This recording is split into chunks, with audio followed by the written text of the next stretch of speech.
ریاض، سب سے پہلے تو یہ بتائیں کہ national registration and biometric policy framework کی مزید کیا ڈیٹیل سامنے ہیں؟ جی بہت شکریہ فرزانہ. یہ جو فریم ورک پالیسی ہے یہ بڑی کمپریہنسو پالیسی ہے اور یہ تقریباً کوئی پچھلے 1.5 سال سے جو ہے تواتر سے چلتی آ رہی تھی اور ادارے بھی اس پہ کام کر رہے تھے. موسٹلی اداروں نے اس پہ فوکس کیا, پھر ظاہر حکومت بھی اس میں انگیجڈ ہوئی اور نادرا کے چیئرمین سمیت بہت سے لوگ اس میں شامل تھے. تو بڑی ایک کمپریہنسو پالیسی بنائی ہے اور اس پالیسی کے ظاہر کچھ کنسرنز ہیں وہ ہم آخر میں ڈسکس کریں گے. لیکن سب سے جو امپورٹنٹ چیز ہے کہ پوری دنیا میں جیسا کہ ہم اکثر پروگرامز میں یہ ڈسکس کرتے رہے ہیں کہ ڈیٹا کتنی امپورٹنٹ چیز ہے, تو یہ باقاعدہ ایک پہلی کوشش ہے کہ پورے پاکستان میں جو ایک ڈیٹا ہے اس کو یکجا کیا جائے. اب اس ساری پالیسی کے اندر یہ لکھا ہوا ہے کہ پاکستان میں ڈیٹا بیس کو اکٹھا کرنے کی کوئی ایک جگہ نہیں ہے. جیسا کہ ابھی اپنی انٹرو میں بھی آپ نے بتایا, سب سے امپورٹنٹ بات یہ ہے کہ 4 کروڑ کے قریب جو افراد ہیں وہ نادرا کے ساتھ رجسٹرڈ ہی نہیں ہے, وہ مردم شماری میں تھے. تو 24 کروڑ آبادی ہے, 20 کروڑ کے قریب جو لوگ ہیں 24 کروڑ کے قریب آبادی ہے, رجسٹرڈ ہیں یعنی مردم شماری میں وہ آئے ہیں, لیکن جو نادرا کے ساتھ رجسٹرڈ ہیں وہ 20 کروڑ ہیں. اور اس طرح کے بے انتہا اور فگرز ہیں وہ بھی ہم آپ سے شیئر کریں گے. تو اس میں یہ کہا گیا ہے کہ مثال کے طور پر نکاح خواہ کا جو فارم رجسٹرڈ ہوتا ہے سارا کچھ اس بچے کی پیدائش وغیرہ کے لحاظ سے جو فارم بے وغیرہ تیار ہوتا ہے, اس کے علاوہ گاڑی کے لائسنس اور ڈومیسائل اور اس ساری چیزیں, قبرستانوں کا ڈیٹا, اس کے جتنا بھی یہ بینک وغیرہ کا سارا ڈیٹا, یہ سارے یکجا نہیں ہے, یہ مختلف ببلز ہیں. اب یہ وہ ببلز ہیں سارے کے جس میں سب سے بڑا مسئلہ یہ ہوتا ہے کہ ملک میں اگر کسی پالیسی کو لانچ کرنا ہے, کسی فیصلہ سازی پہ جانا ہے کہ کسی یونین کونسل میں کسی ضلع میں کون سی بیماری زیادہ ہے, کون سے مریض زیادہ آ رہے ہیں, کہاں پہ کون سے ٹرینڈ ہیں, یہ ساری چیزوں کا ڈیٹا جو ہے وہ ہسپتالوں سمیت ڈیٹا, ہسپتالوں میں کس قسم کے مریض زیادہ آ رہے ہیں, کہاں پہ کیا ہو رہا ہے اور پچھلے 5 سالوں میں کیا ڈیٹا رہا, تو یہ کہیں پہ ایک سینٹرل سسٹم میں موجود نہیں ہے. اگر ہمیں ملتان کا ڈیٹا لینا ہے تو وہ کسی سینٹرل سسٹم کے تحت نہیں ہے. ملتان جا کر وہ آپ کو فیڈرل گورنمنٹ پروونشل گورنمنٹ سے بھی نہیں ملے گا, وہ آپ کو باقاعدہ طور پہ ملتان جا کر نشتر میڈیکل ہاسپٹل جا کر وہاں پہ مینولی ڈیٹا نکالنا پڑے گا, اور وہ بھی ایک بڑا فریکچرڈ قسم کا ڈیٹا ہوتا ہے. تو اب پنجاب میں اگر پنجاب حکومت کو وہ ڈیٹا چاہیے تو وہ ڈیٹا ان کو اس طرح اویلیبل ہے. اسی طرح وفاقی سطح پہ تمام صوبوں کے حوالے سے یہ ڈیٹا بہت اہمیت کا حامل ہے. ترقیاتی فنڈ جاری کرنے ہوں, کہیں پہ کوئی ڈیولپمنٹ کی سکیمز جاری کرنی ہو, لٹریسی ریٹ دیکھنا ہو, خواتین کا, بچوں کی تعلیم کا, لڑکیوں کی تعلیم کہاں زیادہ کہاں کم, کہاں پہ کیا کیا ہو رہا ہے, یہ سارے ٹرینڈ جو ہیں, لٹریسی ریٹ کہاں پہ کیا, بڑا ایک مطلب جہاں پہ جو بھی ادارے کام کر رہے ہیں وہ اپنے ببلز میں کام کر رہے ہیں, کسی ایک بڑے ببل کے انڈر کام نہیں کر رہے, ایک ڈیٹا نہیں کہیں گے. تو یہ ایک بہت بڑی کوشش ہوگی, حکومت کوشش کری, ایک فریم ورک انہوں نے بنایا ہے کہ سارے سسٹم کو انٹیگریٹ کیا جائے اور ایک یونیفائڈ ڈیٹا کا سسٹم بنایا جائے. اب یہ ڈیٹا کہاں پہ ہوگا, یہ کس جگہ پہ رکھا جائے گا, کیا اس کو نادرا دیکھے گا؟ نادرا تو لوگوں کی شناختی کارڈ اور فارم بے اور شادی سے متعلق یا نکاح وغیرہ سے متعلق جو چیزیں ہیں ان کو ریکارڈ میں رکھتا ہے. لیکن یہ جتنا بڑا ڈیٹا بیس ہے جس میں ہسپتالوں کا, قبرستانوں کا اور اس کے علاوہ بینکس کا, ٹیکس کا نظام سارا FBR کے ساتھ, تو یہ سارا جو سلسلہ ہے اس کو ایک جگہ پہ کیسے کہاں رکھا جائے گا, اس کے حوالے سے ابھی ظاہر چیزیں نہیں بتائی گئیں. لیکن ایک پرابلم آئیڈینٹیفائی کر دی ہے وفاقی حکومت نے, اس کا ایک فریم ورک تیار کر لیا ہے کہ ہم نے یہ بنانا ہے اور اس سب کو لے کر ایک ڈیجیٹل آئی ڈی کریٹ کی جائے گی. اب بنانے کا سوچ رہے ہیں تو اگر دیکھا جائے تو یونین کونسل ہو یا جو صوبائی حکومتیں ہیں ان کے پاس تو ڈیٹا ہوتا ہی ہے, تو کیا وفاقی سطح پر اس سارے ڈیٹا کو یکجا کرنے کے لیے کوئی ادارہ پہلے سے موجود نہیں تھا؟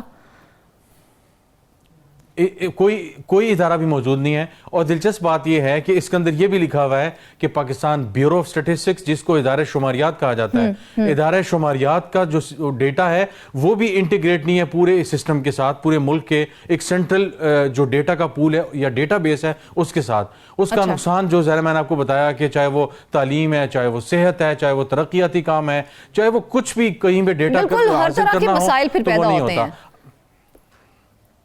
یہ ایک بڑا فقدان ہے اور اس کی وجہ سے نقصان جو آپ کو کچھ ڈیٹا کے فگرز آپ کو بتاؤں اور وہ بڑی حیران کن فگرز ہیں. مثال کے طور پر 1 کروڑ سے زائد افراد کے شناختی کارڈ کی جو مدت ہے وہ ایکسپائر ہو چکی ہے اور ان کو یا پتہ نہیں ہے یا وہ کوشش نہیں کر رہے، تو ایک الرٹ کا جو سسٹم ہوتا ہے وہ بھی موجود نہیں ہے. پھر اس کے ساتھ ساتھ نائکوب کارڈ جو پاکستان سمندر پار پاکستانی ہیں جنہوں نے نائکوب کارڈ لیے ہوئے ہیں، نائکوب کارڈز اور پاکستانی شہریت ترک کرنے والے 24% افراد کے فنگر پرنٹ جو ہیں وہ دستیاب ہی نہیں ہیں. اسی طرح نادرا ریکارڈ میں رجسٹرڈ خواتین میں سے 12 لاکھ خواتین کی تصاویر ہی موجود نہیں ہیں. اب جہاں ہمارا ملک جہاں پہ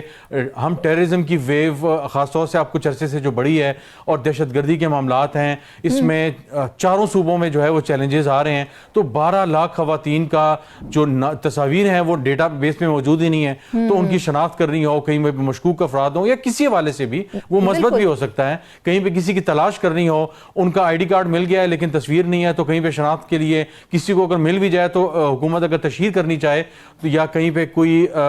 ڈی سی لیول پہ کسی ضلعی لیول سطح پہ اس کی تشہیر کرنا چاہے کہ یہ بچے یا یہ خاتون گمشدہ ہو چکے ہیں یا ان کا لاپتہ ہیں، تو وہ تصویر وغیرہ سے پتہ نہیں چل سکے گا. تو 12 لاکھ افراد کا جو ڈیٹا ہے وہ موجود نہیں ہے. شادی شدہ افراد کے 63 لاکھ شریک حیات رجسٹرڈ ہی نہیں ہے. اب اندازہ لگائیں 63 لاکھ 6.3 ملین جو لوگ ہیں اس میں سے یا میاں یا بیوی ان دونوں میں سے کوئی ایک رجسٹرڈ ہی نہیں ہے، لیکن صرف نادرا کو یہ بتایا ہوا کہ جی شادی شدہ ہیں. تو آگے کیا تفصیلات ہیں وہ نادرا کے پاس تفصیلات نہیں ہے. نادرا ریکارڈ میں مردہ قرار دیے گئے 20 لاکھ افراد کے پاس سم کارڈ موجود ہیں.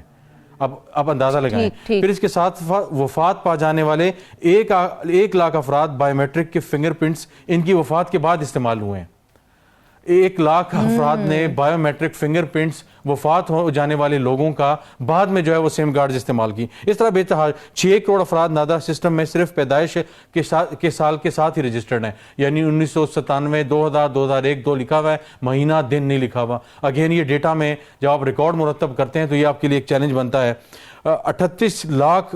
جو ہے وہ مرتبہ کوشش کی جا چکی ہے نادرا کے سسٹم کو ہیک کرنے کی، اس میں سے ڈیٹا چرانے کی. اور جیسا کہ میں نے انٹرو میں بھی آپ نے بیان کر دیا کہ 12 ایسے طریقے استعمال ہوتے ہیں، لکڑی کے بائیو میٹرک، سلیکون کی بائیو میٹرک، گوند یا مختلف طریقوں سے لوگوں کی جعلی بائیو میٹرک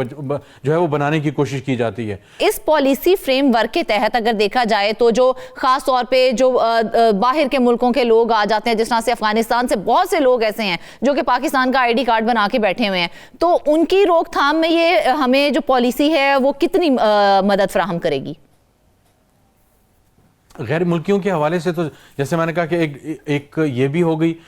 کہ ہمارے یہاں اکثر یہ ہوتا تھا کہ مہاجرین میں سے وہاں پہ خواتین آئیں یا وہ مرد ہے انہوں نے یہاں کی خواتین سے شادی کر لی تو فوراً جو ہے وہ سٹیٹس جو ہے وہ چینج ہو گیا، جس طرح امریکہ وغیرہ میں ہوتا ہے. لیکن وہاں بھی انہوں نے اب ٹائم فریم بڑھا دیا کہ فوراً آپ کو جو ہے وہ وہاں کی سٹیزن شپ مل نہیں جاتی، 5 سال کم از کم آپ نے گزارنے ہیں. اب پاکستان نے یہ لاء منظور کر دی ہے. اب یہ ایک بہت بڑا چیلنج تھا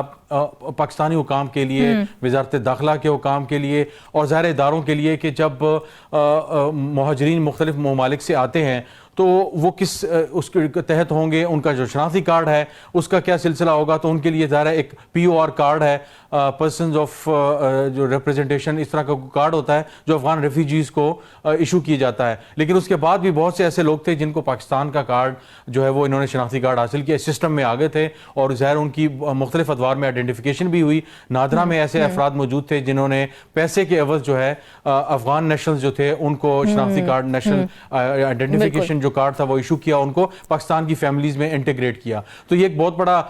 ایک ایسا ایک ٹری بنایا جائے گا ایک شخص کا، جس میں اس کا سارا ریکارڈ موجود ہوگا، اس نے کہاں سے تعلیم حاصل کی، اس کا ڈومیسائل کہاں کا ہے، اس کی پیدائش کہاں کی ہے، وہ کن کن ہسپتالوں میں داخل رہا، کن کن تھانوں میں اس کے حوالے سے پرچے درج ہیں، کن کن عدالتوں میں اس کے حوالے سے کبھی کوئی کیس اگر رہا وہ کیا رہا اور عدالتی فیصلہ کیا آیا. اس کے ساتھ ساتھ بین الاقوامی جو اس نے ٹریولنگ کی ہوئی ہے وہ کیا کیا ہیں. تو پاسپورٹ کا جو ڈیٹا ہے وہ اگین نادرا کے پاس اس طرح موجود نہیں ہے، وہ DG امیگریشن اینڈ پاسپورٹ اس کو دیکھتے ہیں. تو یہ سارا کے سارا جب انٹیگریٹ ہو جائے گا تو یہ سارے جب فنلز بن جائیں گے تو اس کے بعد جو اس طرح کے غیر ملکی لوگ اس میں آتے ہیں یا وہ لوگ جو پیسے دے کر ID کارڈ بنوا لیتے ہیں پاکستان کی فیملی ٹری میں آ جاتے ہیں، وہ سارے کے سارے فلٹر آؤٹ ہو جائیں گے.